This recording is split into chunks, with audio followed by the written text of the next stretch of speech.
Математикийн хичээлд идэвхтэй үр дүнтэй оролцохын тулд дараах зөвлөмжүүдийг хэрэгжүүлбэл үр дүнтэй.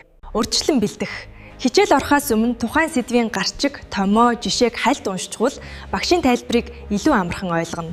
Анхааралтай сонсож тэмдэглэл хийх. Багшийн хэлсэн чухал ойлголт, жишээг өөрийн үгээр товч тэмдэглэж аваарай. Ингэснээр дараа давтахад хялбар болдог. Асуулт асуухаас бүү санаа зов. Ойлгоогүй зүйл байвал шууд асуух нь хамгийн хурдан сурах арга. Математик бол шатлсан ойлголттой тул нэг хэсгийг алгасвал дараагийнх нь хүндэрдэг. Дасгал бодлого тогтмол бодох. Зөвхөн ойлгохоос гадна гараар бодж байж жинхэнэ ойлголт сууж өгдөг. Өдөр бүр багч гисэн бодлого бодож хөвшээрэй. Буруу бодсон бодлогоо зүгээр орхих биш. Яагаад алдснаа ойлгох нь илүү чухал. Найз нөхдөдтэйгээ хамт сурах арга. Бие биедээ тайлбарлах нь ойлголтыг гүнзгийрүүлдэг. Заримдаа өөр өнцгөөс харж сурна. Тогтмол давтлага хийх. Өмнөх сэдвүүдэд давтахгүй бол амархан мартагддаг.